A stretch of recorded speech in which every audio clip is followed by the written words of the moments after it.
All right. So we're going to go on, and we're going to go in and actually try to build or start to build this. So what happens? This is your interface.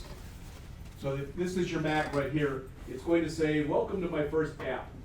All right. And basically, when you click the button, it'll say "Hello World" or whatever. There's not much to it, but the idea is just for you to start to get a comfort level of what you're working with. That's all. All right. So when we do this, you can all do this right now. Just start up Xcode, and once you start it up, don't choose anything. So when you get to where you've got the beginning screen where it says, do you want a playground or something else, just stop right there. So if everybody would please do that. All right? So I'm going to go through this today. We'll do that for the rest of the period. If we don't get done with it, it's fine. But then Tuesday of next week, the next chapter that's in here, that explains all the particulars of the app we're about to do. So we'll go through that between now and Tuesday. We should have plenty of time to do that. Then, after that, I will walk through some of the stuff in the next chapter, but it's fairly complex. It's called auto layout, and it's how you lay things out on the screen. All right? And it's actually gotten a little better in this version, but it's still a sort of a pain in the butt. All right, if you've never heard the old saying before, it's kind of a tradition that what people do when they first start to create a new programming language is they do the hello world. And I think hello world somehow came off of, if you've ever heard that, supposedly the first words were, Watson, come here, I need you. It's like a takeoff of that type of an idea. All right, but that's kind of what we're doing here, but they've added a little bit to it. As they say, it should give you an overview of how you write an app. It'll give you an introduction to using Xcode. You'll learn how to do the compilation, which is so hard. There's a button that you click, or you click run. So you've already gone through that. And it makes you start, well, whatever. Yeah, it'll be fun. Well, that's a matter of opinion. So as it says, this is the first app. When you create it, it's going to look like this. When you click it, it's going to look like this. Does that make sense? That's all it's going to do. I mean, we could have just put a label on there and put Hello World on it and ran it. In fact, the first thing we're going to do when you start to create it is you're not going to have anything on your screen, and you're going to run it. Okay? And then we'll start talking about some of the stuff that's on the screen. All right. So as they say, jump in. And I want all of you please to choose Create a New Xcode Project, which is right where the mouse is resting right now. All right? Create a new Xcode project. If you weren't here the other day and you didn't do the playground, you can go back and do that on your own if you have a desire to. Sometimes what developers do is they start to write some code first. For lack of better words, the playground is kind of like a scratch pad. So if you want to try something, or you want it like a cheap calculator or to do something else, that's what you can use it for. All right, so once you click the Create a New Xcode Project, again, sorry, I forgot to bring my Mac today. But once you do that, it should come up and look like this. All right? Literally everything that we're going to be doing is going to be up in here. Notice, because this is the new stuff, all right? And John, you're going to laugh at this probably. I didn't bring my watch today. I couldn't get it to snap. I don't know why. This happened once before, but I got it. It just wouldn't snap today. I finally got the cover to come on so I could charge it last night, because that wasn't going on. I was afraid to force it, because last thing I wanted to do was break it. I went last weekend and got new phones at the AT&T store, and the guy said, hey, if he asked me what I did, and I told him, he goes, oh, you got to see this then. Their Android watch, which retails for $450, was on sale for $99. Wow. So my daughter bought one for her boyfriend, and I even told her, I said, I hope he's going to marry you now, because you're starting to spend a lot of money on this. And then my wife said, what? And the guy said right away, he goes, he looks at me, the salesman, he goes, there's only 2 left, and she's taking one of them. It's going like that, and I said to my wife, I should get one. She's like, oh my God, go ahead and get one. I said, why? She said, you never ask for anything. So so I got one. All right. That's the watch stuff. That's new. All right, Apple Watch stuff. So you can build apps, all right, and you can literally have your app talk to your watch. Okay, you can load the stuff onto your watch, etc. Like with me, I had to get a different phone number for my watch. All right, so I now have 3 phone numbers. I've got my landline, I've got my cell phone, and I've got my watch. You could link your watch to your regular one? You can link your watch to your regular one, but they recommend that you have 2 different ones. The reason for that is if your regular phone goes out, then you've got your watch. But if you link the 2 of them and your regular phone goes out, then you have no ability to call on your watch either. And it's kind of like the old Get Smart shows, because I was watching, he called me from it, and he's like, hey Jeff, how you doing? You know, it's like the old days when people had walkie-talkies or whatever. It's just kind of fun. Grabbing their shoe. Doing good. All right, so we don't have to choose any of these, but if you choose different options in here, you're gonna see different things happen in here. Does that all make sense? All right, we're just gonna keep it, hopefully your screen looks either like that or darn close to that. All right, let's talk about what's in here. Master detail. All right, literally if you have an application set up where you're going to have some kind of a master page and a bunch of other pages underneath it, you would choose that one. We're very rarely, probably never gonna choose that one. This is page-based. You know, the same kind of thing like if you were creating a slideshow and you had the 3 dots in there. It's a similar type of thing. We will go and do an example of that, just not today. Single view is the one that should be chosen by default. That's the one we're gonna choose. And the last one is tabbed. All right, so you can set up a tabbed application. So what should be chosen already, is the single view. If it's not chosen, then single click on it, all right? But it's much easier. Mac does not seem to me, or I should say Apple, I always use them back, use the same term, but they don't like it usually when you double click. So if that's highlighted, I'll just click next. It's easier. You're just asking for less trouble by doing that, all right? So take that and click. And again, I said this last time, but not all of you were here. I'll occasionally say stuff and I'll say, yeah, now take your mouse. And I'm like, no, we don't have mice, all right? But I'm just so used to saying it, all right? And as I mentioned to the class on Tuesday, if it makes you feel any better, I said, I've got to be fair to you guys. So when I got mine, I didn't get a mouse either. So everything I do, I don't have a mouse, all right? And again, it's political in nature, but I mentioned this last time, so if you weren't here, I don't think the school's gonna buy me anything else for a long time. I just don't, okay? Especially after I go in and talk to them at the end of the semester about some of the stuff that's happening that I don't like, all right? Sooner or later, they're just gonna ask me if I want to leave, and I'll say, okay, and I will. All right, when you are creating your product name, what this is, just so you know, this line right here, product name, that says that if you go and, if you're going to go and submit it to the actual app store, this is what you'll call it. Although they run it together here, it is totally permissible for the product name. It is totally permissible for you to have blank spaces in it. All right, let's just use what they have here, and let's use Hello World. All right. Next is the organization name.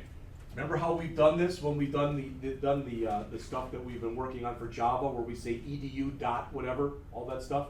Now, if you look up on the screen, this is what Apple recommends. For instance, let's say that I was employed by the IT department at Black Hawk, okay? Not as a teacher, but in the IT department. Then they would say I should do something like edu.blackhawk.jscott. And you've seen stuff like this before. You've done stuff like this before. What they say is, if you're doing something for school or it really doesn't matter, you should at least get used to putting what's called an organization name on there, but what they recommend that you put down is edu.self. That's what they recommend you put down. You don't have to do that. Literally, if Andrew is doing his and he wants to write Andrew, that's fine. It really and truly doesn't matter, all right? But after you put that in, okay, well, the organization, we can put anything, and then that's why I screwed up. The organization name, you can put anything you want there, all right? This is where the edu.self would go. And when you put these two things together, these 3 things, it builds this for you. That you can't change, all right? Unless you go back into here later and change this. What Mac recommends is that you set, or Apple recommends, is that you set that stuff up, and if possible, don't go back in and change it. I mean, if you spelled something wrong, you can, and there's different ways that you can do it. We're just not gonna talk about those right now. The language, if you do click the down arrow, I believe the only other choice that's there is Objective-C. I think that's the only other choice. Well, we're not doing Objective-C, so we'll just keep it set to Swift. The device, there's going to be three things that are going to be in there if you click the down arrow. There's iPhone, there's iPad, and there's Universal, which means have it run on either one. Now, just so you know how this has changed over time, okay? It used to be, let's say that I chose Universal here, meaning I wanted iPad or an iPhone. I literally had to build two different interfaces. I had to build one interface for the iPad and one interface for the iPhone. That wasn't that long ago, we're talking a few years ago. All right, now there's just one thing. So for the first one, I think they recommend that you just keep it set to iPhone, and that's what we're gonna do. All right. Then the other things that are in there, the use core data, we won't get to that this semester, but that's if you're gonna use database stuff. All right, so we'll keep that unchecked.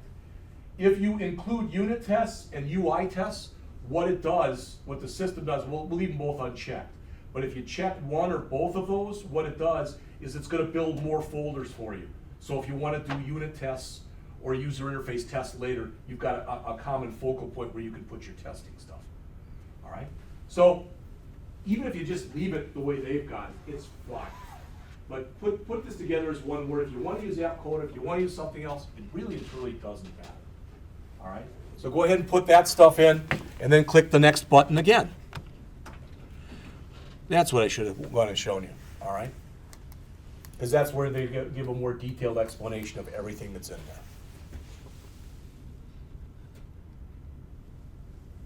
All right, when you click next, you'll have something that looks at least somewhat like this.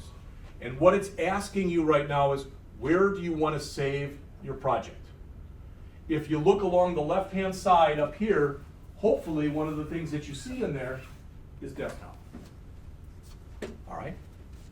I would tell you that if next semester, if you have a desire to do this, I think everybody in here in this room knows what Dropbox is. All right? But Apple has their own, they call it iCloud. So if you sign up for an iCloud account, you can save stuff out there also. All right? If you read their fine print and all that stuff, what most of those things say, and I'm not sure if this is what iCloud says or not, but what most of them say is that the stuff that you put out there, all right, should be secure. They don't guarantee that it's 100% secure. You understand what I'm saying? And a lot of those places where it's free, the security isn't what you think it would be, okay? All right, so make sure you've chosen desktop. All right, don't worry about the create the Git repository. That has to do if we're going to be running different versions of this and stuff, so we're not going to care about that for right now.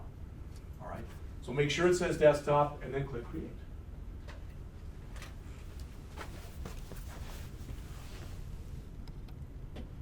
And you should come to this, or something at least that looks similar to this. Now you can see yours much better than if you look up here, but I just want to mention the stuff that's in here, okay? All right, because there's a few things, and it's not that they're all that important, but notice in here, there's a thing almost in the middle that says orientation. Everybody see that? A lot of times, if you're going to create a game, you might only want that game to work in landscape orientation. So if that's what you'd want, you would uncheck the portrait. All right. But what this is going to say is when we run this, we want it to run in either portrait or landscape. All right. Now, what's the big thing about that? Well, if you just start dragging stuff out on the system, you can make it look really nice. Seriously, without any auto formatting or any auto layout or anything. You can make it look real nice. That's in portrait mode. When you switch to landscape, it's all of a sudden stuff gets thrown over here and then it looks like dog dirt. It just doesn't look good. All right? So you'll see that stuff as we go on. By and large, there's probably, other than that, there's very little that's on here that you'll ever have to worry about. Go ahead. Okay, on this screen, if you want to scroll up and down, 2 fingers. Okay, did everybody hear that? But watch it, because if you flick, you can scroll real fast. All right, unless that's your desire. Yeah, there is something, and I should look for it online. There is a listing. I had it before, but I didn't save it, of all of their, all of Apple's shortcuts for using that. I have to, like I said, I have to look it up. Again, you can get back to this screen if you need to at later times, all right? Now I'm gonna tell you this, and you might say, well, who cares? But I'm just gonna tell it to you anyway. Mine, I got some weird thing that came up the first time I did this. When you start creating this stuff and you work with passwords and you work with other stuff, Mac creates, or Apple creates something that's called a keychain. All right, and it allows you to go back and look for passwords, et cetera, et cetera. That's the problem. After I figured out the password for the machine I've got, I kept getting the message up telling me that it needed a keychain. And I'd remove it, it would come up again 5 seconds later. I'd remove it, it'd come up, remove it, come up, remove it, come up. I tried every password I could think of, and it didn't like any of them. So I started looking online. Finally, one guy said, this is a real pain in the ass, but what you have to do literally is restart the whole machine. Not just basically do the equivalent of shut it down, start it back up again. And he said, the bad thing is, he said, in the worst case, you'll have to do it 3 times. Well, I beat that, because I had to do it 4 times. And it finally went away. But what I get on this screen on mine is I get a message that's in here. I've never been able to remove that. I even took it to my friend Eric from Madison. He had never seen it. So he called 2 of his students who are both game programmers who program in the Mac. They had never seen it. They spent 15 minutes trying to get it off the screen and finally figured, you're not going to remove that. So I don't know what it is. But it is. Now, as they mention in here, at the top of the screen that you see right here, as you go through the chapter, there might be code that we put in that doesn't make a whole heck of a lot of sense. That's to be expected. Regardless, even with a simple app. You might find that this app that we're going to do, you might find that it's harder than the next one we're going to do, even though there's not much in it. Because the next thing that we're going to do, either next week or probably the following week, is in both this class and in Android, we're going to create a simple calculator. All right, we're going to do it for both. Okay, and there'll be things about it that, well, I know how to do this logic because it's just code, it's just code, it's just. And what's going to trip you up a little bit is going to be all the aesthetic types of things. All right, and that's fine. That's to be expected. All right. So when you're at that screen that you were at before, all right, what I'd like you to do is if you look over on the side, you see a bunch of different folders and files and stuff on the left-hand side. You see what I'm talking about? There should, in fact, let's just take a quick look at them. The first one says appdelegate.swift. It's in a Hello World folder. Then you've got viewcontroller.swift. You've got main storyboard, assets, XC assets, launch something.storyboard, info.plist, etc.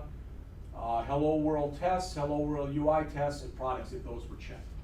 Okay, so let's talk about what's important in there. Okay, the files that are in there, you literally can, if you want to. In fact, why doesn't everybody do this? Take your mouse, put it on the appdelegate.swift, just literally place it on so it's on there, and just click, single click once. And you'll see how your screen will change when you do that. Right there. So put it there, just single click. Okay? Oh my God, what's that? It's code. That's what the Swift files are code.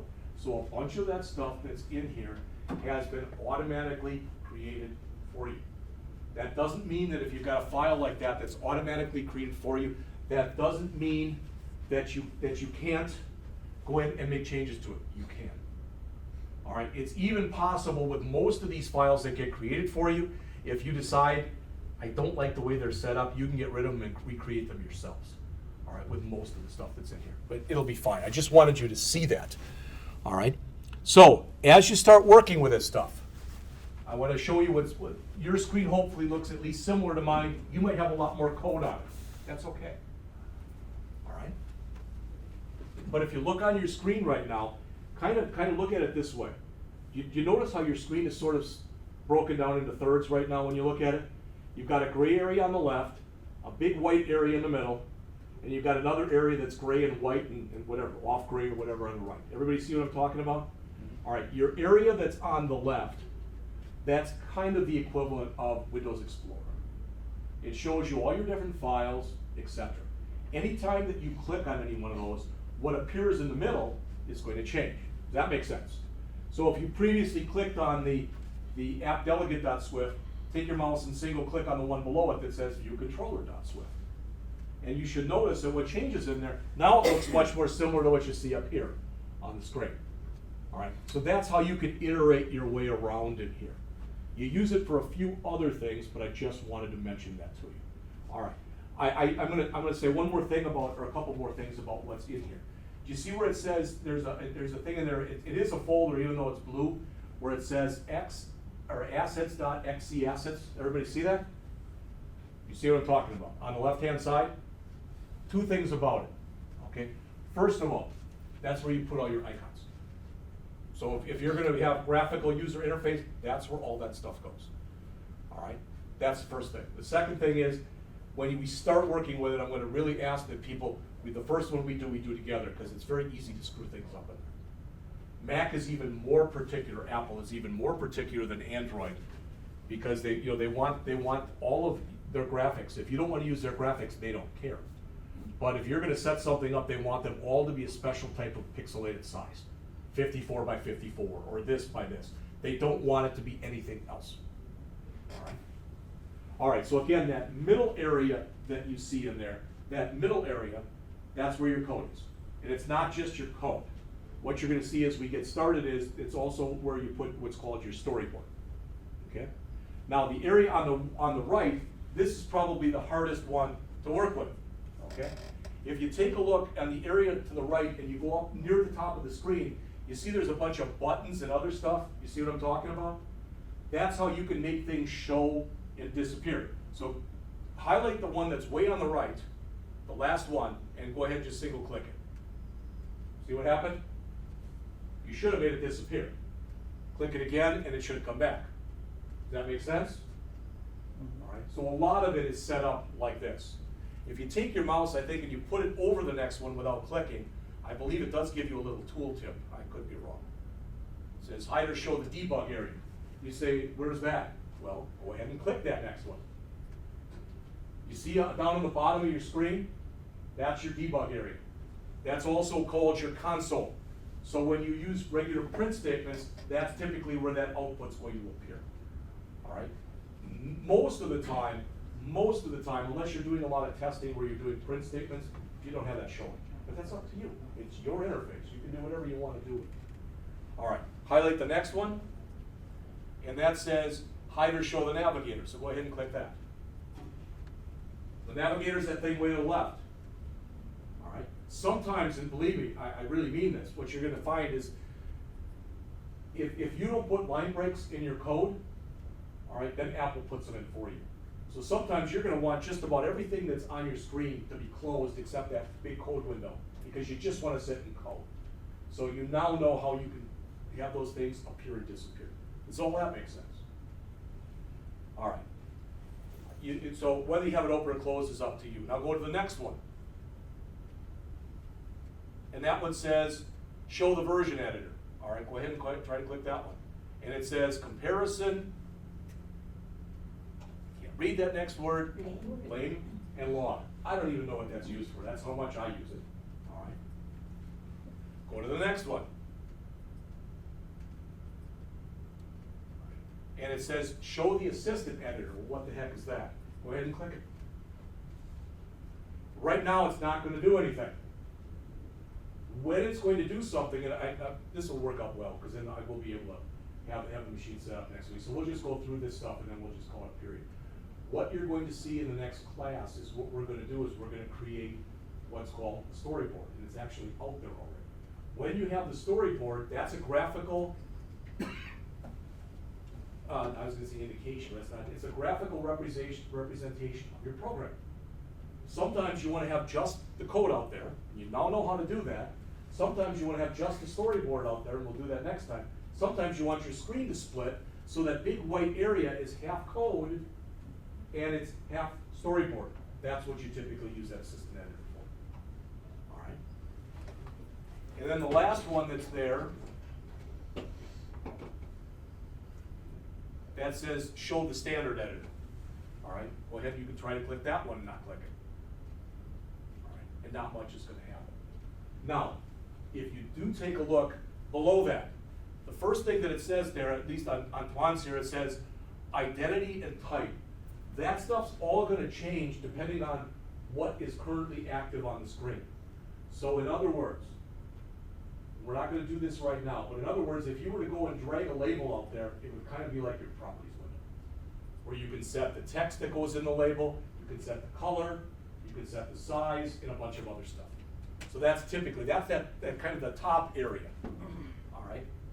Then below it, it says, on hers at least, it says target membership, and it says text setting. That's more stuff that you can go and work with positioning and the like, all right? If you look down towards the bottom of the screen, toward the very bottom, like the last third, all right, you'll notice there's a few more symbols up there, and then there's some more stuff down below it. That's the equivalent of your toolbox, just so you know. That you'll almost always want to have showing, because if you want to add another widget to your screen, you can do it, all right? Now, when you want to add stuff to your screen, you can't add it to your code.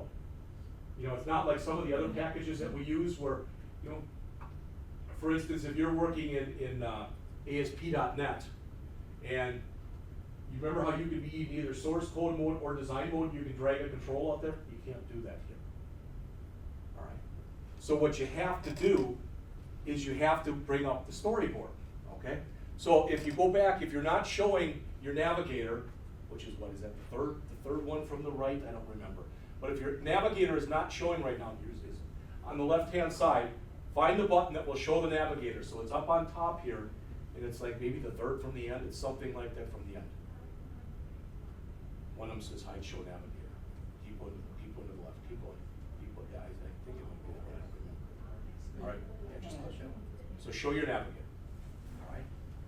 The file that you end up using to actually draw on is, I believe there should be a file in there that says like main.storyboard. All right, something like that. All right, single click on that file.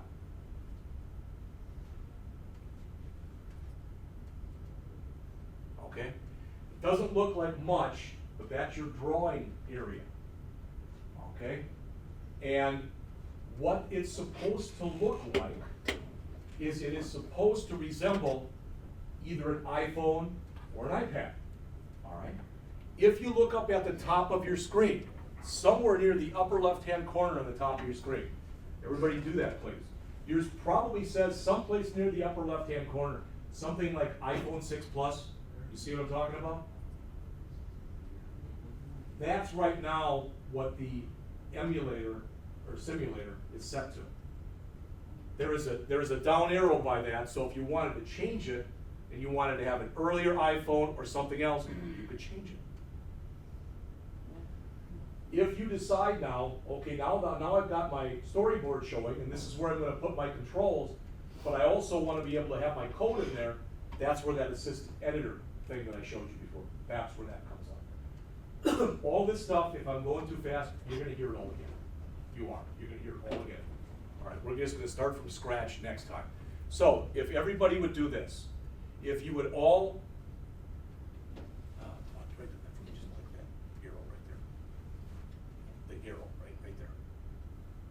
next to that, no, next to that, to the right there. All right. If you would all up near the upper left-hand corner of the screen, you've got an arrow that points to the right. If you would click that arrow. And it might take a little bit, especially if these haven't been used in a while. Right near the upper left-hand corner of the screen, there's an arrow that points towards the right, a big chunky arrow. Play button. That's a compile and run button.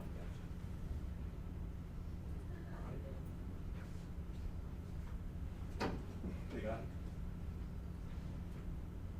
Yes. Okay. So what do you call that button? It's either like a compile or it's a run button, I don't know which one.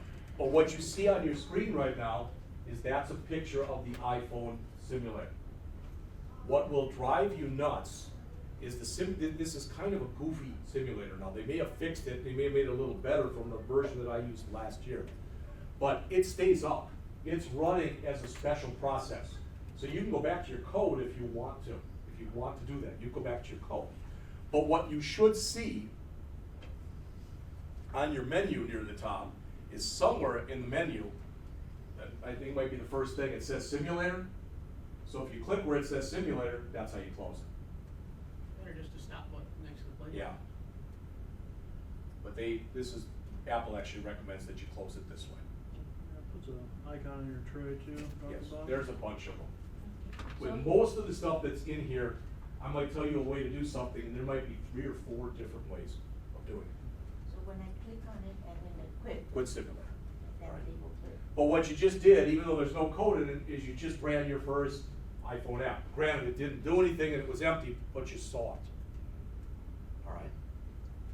So what we've done is we have gone over most of the stuff that's in this chapter. All right, because they showed you the storyboard. I should have just used this. They show you those different areas. All right.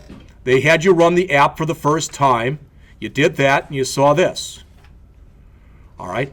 So what we're going to do, because it's already 22, and I don't want to start this up in 10 minutes, we're going to pick it up from right here next time, designing user interfaces using storyboard. All right? So you can just quit what you're working on right now. You can just quit Xcode. You may be prompted to save. If you are, save. You can save at any time. Usually you can go up to the file menu and do it, or you can click the command button, which looks kind of like an infinity symbol with a letter S, and that'll save for you also. So again, my goal is that if we can write, even if it's 2 or 3 simple apps, and get that done by the end of the semester, that's going to do nothing but help us in spring, because you won't be starting from I don't know anything. Okay? Any questions on any of the stuff that we went over? Yes. Which one to save? You can hold down on the, I'll have you do it. You can hold down on the key that says, the one in your command, and then hold on it, tap the letter S. Yes, That's for save. That's it. My goal. That's it. How do you exit out of this? All right, the question was, when you're all done, how do you exit out? Go to simulator there. And then quit simulator. And then when you're all done, John mentioned this last time, but I want to say it again. When you're all done, click the Apple insignia when you're back at your main screen and choose shutdown. Don't choose log off. Don't choose restart. All right? Because as much as possible, right now, before you do that, if you've already done it, it's okay. But if you haven't, look in the upper right-hand corner. It shows you how much battery life you have left. All right, if you're down under 50%, then there's a good chance next time we've got power cords, all right, that you'll want to have power to it. And this can be a pain in the butt, especially for people who sit back there, because there's not a lot of open outlets on here. All right. Eventually, everything is going to be wireless. That'll be nice. I don't know how they're going to get power, but I asked the guy that. I said, he was telling me, and they've got the new chargers now too, the universal chargers for all the stuff that I bought. They're this big. Then you gotta set it on top of the pad or the charger? Yes. Okay. And what is it? The charger actually turns one color if it's charging, another color when it's done. I think it's red when it's charging and green when it's done. That's amazing. It really is. How So I actually have a solar charger for my phone. I can set my truck. Well, you're still in it. How they figure out how to charge something just by setting it right there, you know? Oh, You gotta have a special battery. I bet, yeah, something that can. Yeah. I don't know, it's kind of goofy. All right, so that's it for this class.